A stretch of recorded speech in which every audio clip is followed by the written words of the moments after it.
किसी ने बड़े कमाल की बात कही है कि जिसके मन का भाव सच्चा होता है जीवन में उसका हर काम अच्छा होता है।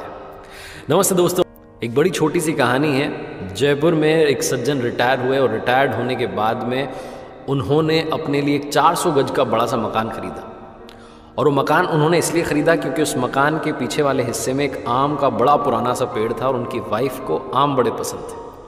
तो उन्होंने सोचा कि इससे बढ़िया जो है क्या हमें मकान मिल सकता है। बना बनाया मकान था। रहने लगे उस मकान में। 2-3 महीने बीते थे कि उनके जो आसपास के दोस्त यार थे उन्होंने कहा कि आपने बढ़िया मकान लिया है, लेकिन एक बार किसी वास्तु वाले एक्सपर्ट को बुला लेते, विशेषज्ञ को बुला लेते और वास्तुशास्त्र के हिसाब से देख लेते, समझ लेते कि कहीं कोई गड़बड़ तो नहीं है, अच्छा रहता आपके लिए। तो इनको आइडिया अच्छा लगा। इन्होंने कहा चलो ठीक है, बुला लेते हैं। तो दिल्ली से एक विशेषज्ञ एक्सपर्ट को बुलाया गया जो कि पिछले 30 साल से यही काम कर रहे थे, बड़े दक्ष थे इस काम में। तो उनको रिसीव करने के लिए जयपुर एयरपोर्ट पर गए और वहाँ से फिर उनको लेकर के अपने घर की तरफ जा रहे थे। तो पहले तो रेस्टोरेंट में उनको बढ़िया सा राजस्थानी भोजन करवाया, लंच करवाया। और जब जा रहे थे सड़क पर, जब गाड़ी चल रही थी, तो वास्तु वाले एक्सपर्ट देख रहे थे कि ये जो सर जी थे जिन्होंने घर खरीदा था, ये कोई भी कार आती है ओवरटेक करने की कोशिश करती तो उसको जगह देते थे आराम से कि वो निकल जाए। तो इनसे रहा नहीं। इन्होंने पूछा कि आप हर गाड़ी को जाने दे रहे हो, ओवरटेक करने दे रहे हो, क्यों? तो उन्होंने कहा कि सर जी, जो भी गाड़ी वाला आगे जाना चाह रहा है, हो सकता है वो हमसे ज़्यादा जल्दी में हो, किसी इंपॉर्टेंट काम से जा रहा होगा तभी तो वो आगे जाना चाह रहा है। तो वास्तु वाले विशेषज्ञ एक्सपर्ट जो थे वो मुस्कुरा के रह गए। थोड़ा आगे चले तो रास्ता थोड़ा सकरा होने लगा, जैसे जैसे घर आने लगा, गलियाँ आने लगी और गली में एक बच्चा दौड़ता हुआ सा क्रॉस करके निकला। इन्होंने गाड़ी का ब्रेक लगा दिया और थोड़ा इत्मीनान से वहाँ रुक गए, देखने लगे कि कोई और तो नहीं निकल रहा। कमाल ये हुआ कि उस बच्चे के पीछे दौड़ता हुआ एक और बच्चा भाग के निकला। अब की बार फिर से रहा नहीं गया। वास्तु वाले विशेषज्ञ ने पूछा कि आपको कैसे पता था कि एक और बच्चा निकलेगा?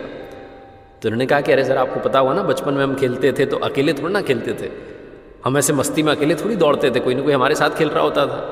तो मुझे लगा कि बच्चा दौड़ के गया, मतलब ज़रूर इसका कोई पीछा कर रहा है, बच्चा इसके साथ खेल रहा है, तो बस उसी का इंतज़ार कर रहा था, हमें कौन सा जल्दी है। दूसरा बच्चा निकल गया, अब हम चलते हैं आराम से। फिर से वास्तु वाले एक्सपर्ट मुस्कुराए। जब घर के पास पहुँचे, दरवाजे पर गार्ड ने दरवाज़ा खोला, गाड़ी अंदर जैसे ही पहुँची तो देखा कि 7-8 पक्षी पीछे की तरफ से उड़ करके जा रहे हैं उस पेड़ के ऊपर से। तो इन्होंने वास्तु वाले विशेषज्ञ से कहा सर जी ने कि आप गाड़ी में बैठे रहिए, उतरिएगा मत। बोले क्यों? बोले वो पीछे से पक्षी उड़ के गए, मतलब कि पीछे बच्चे आए हुए हैं और बच्चे आम लेने के लिए आए होंगे बड़े प्यार से, तो वो आम ले लें, चले जाएं अपने अपने घर में, उसके बाद हम उतरेंगे, वरना वो हड़बड़ाहट में उन्हें लगेगा कि घर का मालिक आ गया, वो हड़बड़ाहट में उतरेंगे, चोट लग सकती है। तो आराम से हम बैठे रहते हैं, बच्चों को चले जाने देते हैं, फिर हम चले। वास्तु वाले विशेषज्ञ ने कहा कि अगर आप बुरा ना माने तो एक बात कहना चाहता हूं, आपको मेरी ज़रूरत ही नहीं है। ये सर जी डर गए। उन्होंने कहा क्या हुआ, कोई गलती तो नहीं हुई आपके आदर सत्कार में? उन्होंने कहा नहीं, कोई गलती नहीं हुई, आपको मेरे जैसे किसी भी इंसान की ज़रूरत नहीं है, क्योंकि आपके यहाँ कोई वास्तु दोष ही नहीं। बोले आप कैसे कह सकते हैं, आपने तो घर ही नहीं देखा। तो विशेषज्ञ जो थे, एक्सपर्ट थे, उन्होंने कहा कि अरे सर, मैंने आपको पूरा नोटिस किया, आपके व्यवहार को नोटिस किया।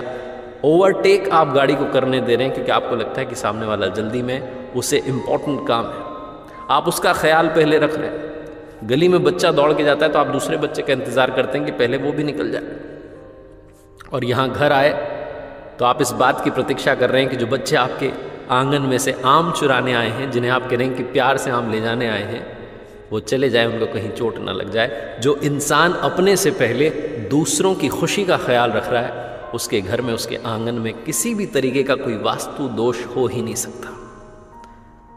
इन्होंने कहा कि आप आ गए हैं तो एक बार घर में अंदर तो आइए, नाश्ता कीजिए। बड़ी छोटी सी कहानी है, लेकिन सार ये कहता है कि अगर आपके मन का भाव सच्चा है तो जीवन में आपका हर काम अच्छा है।